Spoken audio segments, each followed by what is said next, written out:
മീൻപിടുത്തത്തിനിടെ കടലിൽ വെച്ച് ശ്വാസതടസ്സം നേരിട്ട 2 പേർ മരിച്ചിരിക്കുന്നുവെന്ന് വിവരം വരുന്നുണ്ട്. കോഴിക്കോട് ബേപ്പൂർ ഹാർബറിൽ നിന്ന് മത്സ്യബന്ധനത്തിന് പോയ ആയിഷ എന്ന ബോട്ടിലെ ജീവനക്കാരാണ് മരിച്ചത്. ബോട്ടിൽ വെള്ളം കയറി എന്ന സംശയത്തിൽ എഞ്ചിൻ റൂമിലേക്ക് ഇറങ്ങിയ തൊഴിലാളികളാണ് പുക ശ്വസിച്ച് മരിച്ചത്. അനീഷ് ദേവസിയുണ്ട് വിവരങ്ങളുമായി. അനീഷ്, ഏറെ വേദനിപ്പിക്കുന്ന അല്ലെങ്കിൽ അത്രത്തോളം ദുഃഖകരമായ ഒരു വാർത്തയാണ്. 2 പേരാണ് പുക ശ്വസിച്ച് മരിച്ചിരിക്കുന്നത്. വിവരങ്ങൾ എങ്ങനെയാണ് കൂടുതൽ? എന്നാൽ ഇന്ന് പുലർച്ചെ 5:30യോടെയാണ് ബേപ്പൂരിൽ നിന്ന് മത്സ്യബന്ധനത്തിന് പോയ ആയിഷ എന്ന ബോട്ടിലാണ് അപകടമുണ്ടായത്.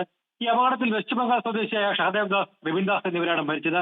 ഈ കടലിൽ മത്സ്യബന്ധനം നടത്തുന്നതിനിടെ ബോട്ടിലെ എഞ്ചിൻ റൂമിൽ വെള്ളം കയറിയെന്ന് സംശയിച്ചാണ് ഈ ഷഹദേവ് എഞ്ചിൻ റൂമിൽ ഇറങ്ങിയത്. എന്നാൽ എഞ്ചിൻ റൂമിലെ വാതകം ശ്വസിച്ച ഇയാൾക്ക് ശ്വാസതടസ്സം അനുഭവപ്പെടുകയും ബോട്ടിൽ കുഴഞ്ഞു വീഴുകയുമായിരുന്നു. ഇയാളെ രക്ഷിക്കാനാണ് റിബിൻ ദാസും ഇറങ്ങിയത്. റിബിൻ ദാസിനും ശ്വാസതടസ്സം അനുഭവപ്പെടുകയായിരുന്നു.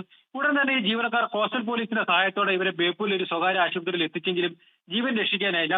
ഇവരെ കൂടാതെ ഈ ബോട്ടിൽ 12 ജീവനക്കാരുണ്ടായിരുന്നു. അതിൽ മറ്റ് 2 ജീവനക്കാർ കൂടി ഇതുപോലെ ശ്വാസതടസ്സം അനുഭവപ്പെട്ടിരുന്നു. ഈ തൊഴിലാളികളെ കോഴിക്കോട് ബേബി മെമ്മോറിയൽ ഹോസ്പിറ്റലിൽ ചികിത്സയിലാണ്. ഇവരുടെ നില തൃപ്തികരമാണ്. ഈ മരിച്ചവരുടെ പോസ്റ്റ്മോർട്ടം നടപടികൾ നാളെ കോഴിക്കോട് മെഡിക്കൽ കോളേജ് ആശുപത്രിയിൽ നടക്കും. തുടർന്ന് മൃതദേഹം ബന്ധുക്കൾക്ക് വിട്ടുകൊടുക്കും. അനൂപ്.